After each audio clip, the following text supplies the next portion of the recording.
کوئی حکیم دوائی دے اور کہے کہ اس کے نتیجے کے اندر یہ ہوگا، اور مریض 1 مہینے کے بعد وہ دوائی استعمال کرنے کے بعد آ کے کہے مجھے تو کوئی فرق نہیں پڑا، تو طبیب نبض دے کے کہتا ہے کہ تم نے پرہیز جو بتایا تھا وہ نہیں کیا، تب اس کا فائدہ تمہیں نہیں پہنچا۔ وہ کہتا ہے میں پرہیز تو نہیں کروں گا، مجھے شوگر کا مرض لاحق ہے، میں تو دبا کے میٹھا کھاؤں گا، لیکن میں تمہاری دوائی بھی لوں گا، لہٰذا مجھے شفا ہونی چاہیے، لیکن جو آپ پرہیز بتا رہے ہیں وہ میں نہیں کروں گا۔ ڈاکٹر کہے گا پھر کرتے رہو، دوائی بھی کھاتے رہو، لیکن فائدہ نہیں ہوگا۔ لیکن اگر مریض مکمل پرہیز بھی کرتا ہے اور پھر دوائی بھی لیتا ہے تو اللہ شفا عطا کرتا ہے۔ اللہ نے روزے کا نتیجہ تقوی رکھا ہے، لیکن ساتھ یہ شرط رکھی ہے کہ تم ان امور سے رک جاؤ جن سے تمہارے رب نے منع کیا ہے، پھر لازمی نتیجہ یہ ہے کہ تمہارا دل تقوی کے نور سے جگمگا اٹھے گا۔ اور اگر پورا مہینہ روزہ رکھنے کے باوجود بھی اتقاء کا نور نصیب نہیں ہوتا اور دل کو باطن کو روشنی نہیں ملتی، تو پھر اس کا مطلب یہ ہے کہ ہم نے اللہ کا روزہ نہیں اپنی مرضی کا روزہ رکھا ہے، اپنی خواہشات کے مطابق بھوک کاٹی ہے، اس کا کوئی فائدہ نہیں۔ اور حضور علیہ السلام نے واضح 2 ٹوک لفظوں میں ارشاد فرما دیا، من لم یدع قول الزور والعمل به فلیس للہ حاجۃ فی ان یدع طعامہ وشرابہ، جو ایسے امور کو نہیں چھوڑتا جن سے منع کیا گیا ہے تو پھر اس کے بھوکا اور پیاسا رہنے کی اللہ کو کوئی ضرورت نہیں۔ یہ خوراک بچاؤ مہم نہیں ہے کہ اللہ نے اس لیے روزہ فرض کیا ہے کہ تھوڑا خوراک بچ جائے، نہیں، بلکہ وَيُزَادُ فِيهِ رِزْقُ الْمُؤْمِنِ، ماہ سیام میں تو مومن کا رزق بڑھا دیا جاتا ہے۔ ہر شخص اپنا حساب لگائے تو اس مہینے میں اخراجات زیادہ ہوتے ہیں،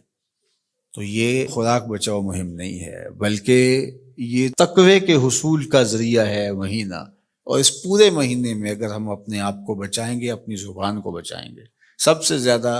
جرائم گناہ ہماری زبان کرتی ہے، ہماری آنکھیں بھی گناہ کرتی ہیں، ہمارے ہاتھ بھی گناہ کرتے ہیں، ہمارے پاؤں بھی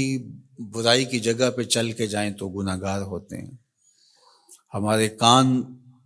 بری چیزیں سنیں تو یہ بھی گناہ گار ہوتے ہیں، لیکن سب سے زیادہ گناہ ہماری زبان کرتی ہے۔ تو اس لیے ماہ سیام میں زبان کو کنٹرول کرنے کا کہا گیا۔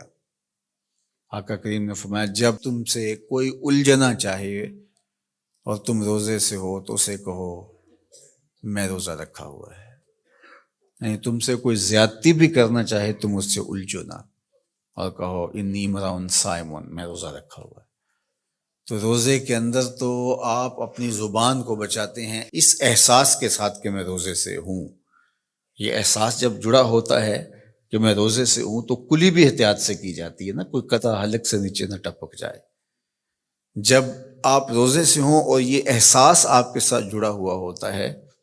تو آپ امور میں احتیاط کرتے ہیں کہ میرے روزے کو نقصان نہ پہنچ جائے۔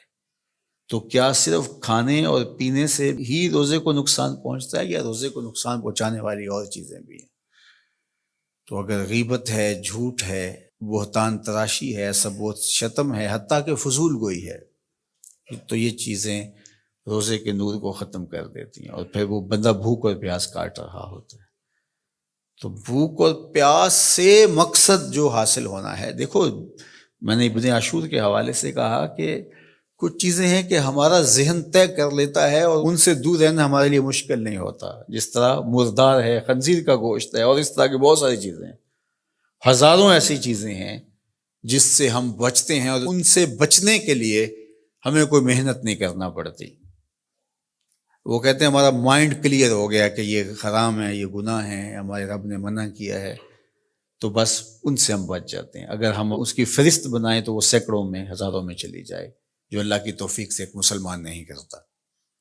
صرف اس احساس کے ساتھ کہ میں مسلمان ہوں، اور وہ نہیں کرتا۔ لیکن بہت ساری ایسی چیزیں ہیں کہ تم اس بات کو تسلیم کرتے ہو کہ ہم مسلمان ہیں، ہم نہیں کرنا چاہیے، لیکن اس کے باوجود تم کر رہے ہوتے ہو،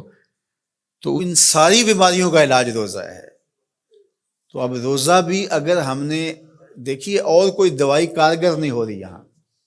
تو یہاں روزہ چاہیے، اور اس دوائی کے ساتھ بھی اگر پرہیز نہیں کریں گے تو بیماری تو بڑھتی رہے گی، تو آہستہ آہستہ جو ہے وہ بیماری جڑ پکڑ جائے گی، پھر بہت مشکل ہوگا نکالنا۔ تو روزہ ان ساری بیماریوں کا علاج ہے جن کو ہم ختم نہیں کر پاتے۔